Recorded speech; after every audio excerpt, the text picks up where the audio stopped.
வெறும் 19 வயதான பெண் ஒருத்தவங்க வேறொரு 19 வயதான இளைஞனோட சேர்ந்து தன்னுடைய முன்னாள் காதலனை கொடூரமான முறையில தலையிலேயே குத்தி கொலை செய்ய முயற்சி பண்ணியிருக்காங்க. எங்க நடந்தது இந்த சம்பவம், இந்த கொலை முயற்சிக்கான பின்னணி என்ன அப்படிங்கிற மாதிரியான முழு தகவல்களையும் பார்க்கலாம். ஈரோடுக்கு பக்கத்துல இருக்க கவுந்தப்பாடி அப்படிங்கிற பகுதியை சேர்ந்தவர் தான் தருண்குமார். இவருக்கு 22 வயதாகுது. கூலி தொழிலாளியா இருந்த இவர் போக்சோ வழக்குல சிறையில இருந்துட்டு கடந்த 4 மாதங்களுக்கு முன்னாடிதான் வெளியில வந்திருக்கார். ஜாமீன்ல வந்த இவர் கடந்த புதன்கிழமை இரவு என்ன பண்ணிருக்கார் அப்படின்னா, என்னுடைய காதலிய பார்க்க போறேன் அப்படின்னு சொல்லிட்டு வீட்டை விட்டு வெளியில போயிருக்கார். கொஞ்ச நேரத்திலேயே திடீர்னு ஒரு காட்டு பகுதியில இருந்து தலையில கத்தி குத்தோட உடலெல்லாம் ரத்தத்தோட என்னை காப்பாத்துங்க காப்பாத்துங்க அப்படின்ட்டு வெளியில ஓடி வந்திருக்கார். இதை பார்த்து அதிர்ச்சி அடைந்த ஊர் மக்கள் என்ன பண்ணிருக்காங்க அப்படின்னா, அவரை மீட்டு மருத்துவமனையில சேர்த்திருக்காங்க. காவல்துறையினருக்கு தகவல் தெரிவிக்கப்படுது. காவல்துறையினர் அங்கு வந்து பார்த்த போதுதான் இவர் ஏற்கனவே போக்சோ வழக்குல கைதாகி சிறையில இருந்தவர் அப்படிங்கிறதும், கடந்த 4 மாதங்களுக்கு முன்னால் தான் வெளியில வந்திருக்கார், அதுவும் ஜாமீன்ல வெளியில வந்திருக்கார் அப்படிங்கிறதும் தெரிய வருது. அது மட்டுமல்ல, என்ன நடந்தது அப்படின்னு காவல்துறையினர் தருண்குமார் கிட்ட விசாரிக்கும் போதுதான் பல அதிர்ச்சிகரமான தகவல்களை அவர் சொல்லியிருக்கார்.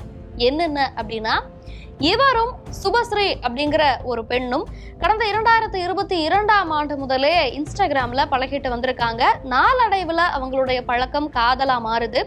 இதை தொடர்ந்து இருவரும் திருமணம் செய்துக்கலாம் அப்படின்னு முடிவு பண்ணி கடந்த 2023ஆம் ஆண்டு வீட்டை விட்டு ஓடி போறாங்க. ஆனா இதுல ஒரு சிக்கல் என்ன அப்படின்னா, அப்போ சுபஸ்ரீக்கு வயது வெறும் 17 வயது அப்படின்னு கூறப்படுது. அது மட்டும் இல்ல, வெறும் 17 வயது பெண்ணா கடத்திட்டு போன காரணத்துக்காக இவர் மேல வழக்கு பதிவு செய்யப்படுது.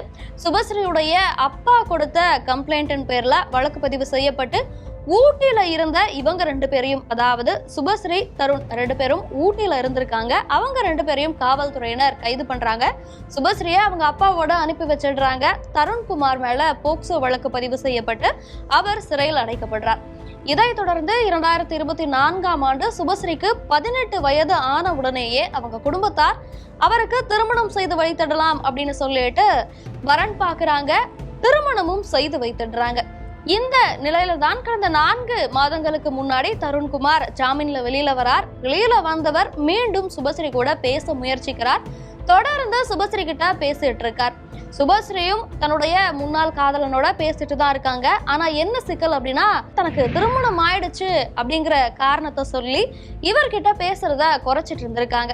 ஆனாலும் தருண்குமார் விடுற மாதிரி இல்ல, தன்னுடைய காதலி கிட்ட தொடர்ந்து பேசணும் அப்படின்னு முயற்சி பண்ணிட்டே இருக்கார். பேசவும் செய்யறாரு. சுபஸ்ரீயும் அவரோட பேச ஆரம்பிக்கிறாங்க.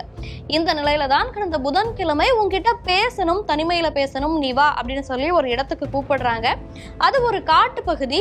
இவரும் சுபஸ்ரீயை நம்பி அங்க போறாங்க. போயிட்டு பேசிட்டு இருந்திருக்காங்க 2 பேரும். கொஞ்ச நேரம் சுபஸ்ரீ நல்லா தான் பேசிட்டு இருந்திருக்காங்க.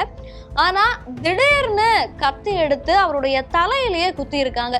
குத்தும் போது என்ன சொல்லியிருக்காங்க அப்படின்னா, எனக்கு தான் திருமணம் ஆயிடுச்சுன்னு தெரியும்ல, திருமணமான பிறகும் எதற்காக தொடர்ச்சியா என்ன நீ இப்படி தொல்லை பண்ற, என்கிட்ட பேசணும்னு ஏன் கேட்குற அப்படின்னு சொல்லிட்டு ரொம்பவுமே ஆக்ரோஷமா அவரை தாக்கி இருக்காங்க. அது மட்டும் இல்ல, பின்னாடி மறைஞ்சிருந்த ஒரு நபரும் வந்து இவரை கழுத்தை நெரிச்சு கொலை செய்ய முயற்சி பண்றாரு.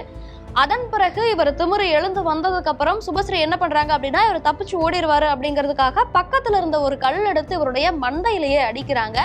அதுல ரத்தம் கொட்ட ஆரம்பிக்குது. ஏற்கனவே தலையில கத்தி குத்து அடியும் வேற பட்டிருக்கு. ஆனாலும் எப்படியோ சமாளிச்சு இவங்க 2 பேர்த்துக்கிட்ட இருந்தும் தப்பிச்சு அந்த காட்டு பகுதியில இருந்து வெளியில வந்துடுறார். வெளியில வந்ததுக்கு அப்புறம் கொஞ்சம் ஜனங்கள் நடமாட்டம் இருக்கு. கத்திட்டே போறாரு, என்னை காப்பாத்துங்க அப்படின்னு சொல்லிட்டு. இதை பார்த்த மக்கள் அவரை காப்பாத்தி இருக்காங்க. இது எல்லாத்தையுமே அவர் காவல்துறை விசாரணையில சொல்றாரு. தொடர்ச்சியா சுபஸ்ரீயும் அவருக்கு இந்த கொலை முயற்சிக்கு உதவியா இருந்த 19 வயதான கல்லூரி மாணவன், அவரு சுபஸ்ரீயுடைய சொந்தக்காரர் அப்படின்னு சொல்லப்படுது. இவங்க 2 பேரையும் காவல்துறையினர் கைது செய்திருக்காங்க.